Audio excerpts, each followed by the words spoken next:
This creamy vegan sun-dried tomato pasta is a cozy dinner recipe that you can get on the table in under 20 minutes. I made it for my family recently. They've already asked for it again twice. It's really good and so comforting. So let's get started. So if you have a tofu press, you can go ahead and press the water out of your tofu. I don't have one, and so an easy way just to kind of dry it out a little bit is to use a clean cloth, and I basically just wrap it up and then I press it down. Then I'll add another cloth on top of that and a heavy book like a cookbook, and that will weigh it down a little bit so that the moisture that's in the tofu will go into the towel instead, and that way you have a really nice kind of dry tofu that is going to sear up and cook nicely. Then I'm just going to cut the tofu in half, and I'll cut it in half again.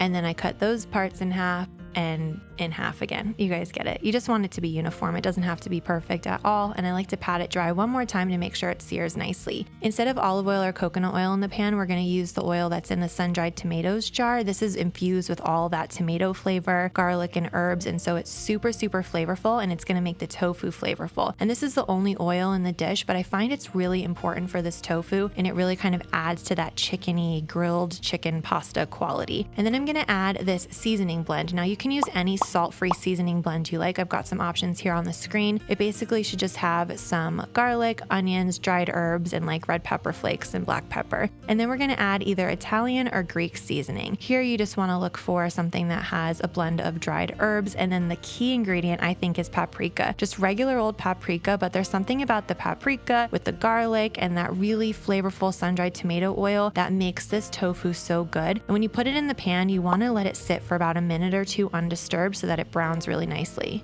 If you want the tofu to get a little crispier, you can lightly toss it with some cornstarch before adding it to the pan, and that will give it a nice crispy exterior. But then the key is to sprinkle on a little nutritional yeast when it's done cooking. This is adding yet another layer of savory richness, and here we've really built a lot of flavor. So we have that flavorful base with the sun-dried tomato oil, then we have all of those nice herbs and spices, and we're finishing it with a little bit of umami, savory deliciousness from the nooch. And then I'm just gonna go ahead and put that in a bowl, set it aside, and use that same pan to cook the onions and the garlic. As you can see, there's lots of nice little crispy brown bits at the bottom of the pan. That is flavor. You do not want to wipe that out. You want to use a wooden spoon, and while the onions are sauteing, you're just going to kind of scrape the pan lightly to get all those bits of flavor off the pan and into the sauce. Then we'll add garlic. I love this garlic press. It gets so much garlic out, and I find it just so fun and satisfying to use. Then I'm going to deglaze the pan with a little bit of dry white wine. This is yet another layer of flavor, and that's why this pasta is so good, because we've only been cooking for a couple minutes and we already have so many different flavors layered on top of each other that are going to create a really flavorful base for the sauce. I'm just going to let that cook for a minute or two until it's reduced by about half, and then I'm going to add the veggies. I like to use kale for this pasta. You can use any green or green vegetable that you like, really, but I just roughly chop it, and then I make sure that there's no big stems because those are just kind of hard to chew, and I'm going to add that to the pan. If you want, you could definitely use spinach, but I find that since I usually have leftovers of this pasta and I like to reheat it, kale just reheats a little bit more nicely than spinach does, so that's why I chose kale. Then I'm going to add the sun-dried tomatoes. These are so flavorful. It's definitely my favorite part of the dish because you get a little bit of like sweet, tangy, tart, savory, chewy in every bite, and not only is it delicious, but there's also a beautiful pop of color that I think looks really nice with the kale as well. A really great time saver when you're busy is to use an electric kettle to boil the water for you. They can usually heat up water in under a minute, and if you know how long it takes to boil a pot of water when you're doing it in a big old pot and you're hungry and you're tired and you just want to get food on the table, it seriously feels like an eternity. So I love taking a shortcut by just filling up the pot with water. It boils in a minute, then I can drop my pasta right in and it cooks up super fast. So you totally eliminate that waiting to cook the pasta part of cooking, which can be kind of a drag.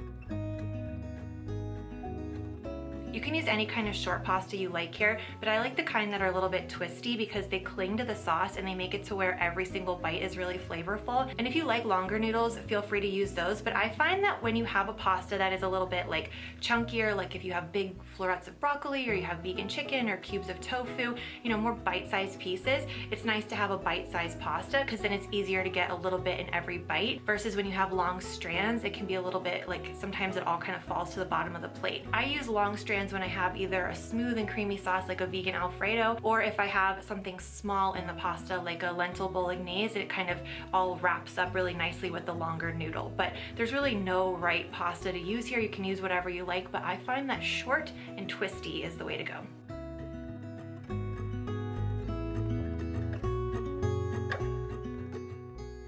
So the tofu is done, the veggies are done, and the pasta is almost done. It just needs a couple more minutes to cook. So I use this time to make the sauce so that it's all ready at once and we can start eating, because that's the best part, right? There's only 5 ingredients in this sauce, and it's really, really delicious.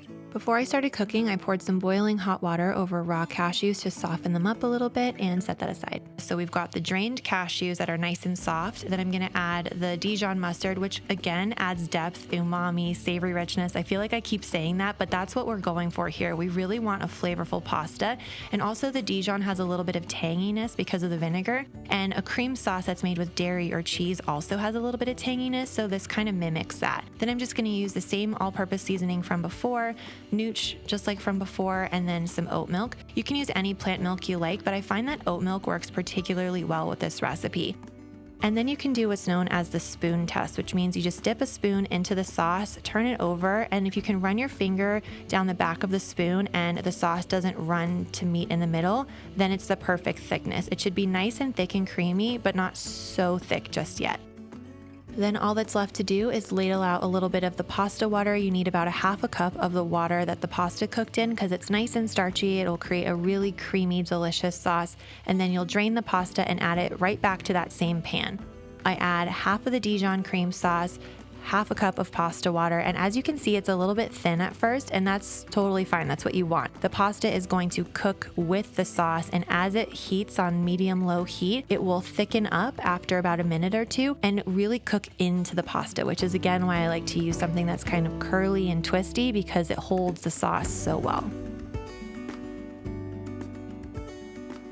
And then you're just gonna mix that all together with the last half of the cream sauce. And as you can see, it just gets really nice and thick and creamy. It clings to every noodle, and every noodle will have this kind of glossy, creamy sheen, which is just so decadent. This isn't really a taste test because I've had this pasta so many times already, but I love the way that all the flavors mix together so you don't taste like one thing. It's not like you taste the garlic or the Dijon mustard or the lemon that I like to squeeze on at the end, by the way. It all comes together into just something that is like well seasoned, kind of savory, not spicy, but it has some pepperiness to it. It's just delicious, garlicky, creamy pasta goodness. Like, I don't know, you have to make it. It's so good.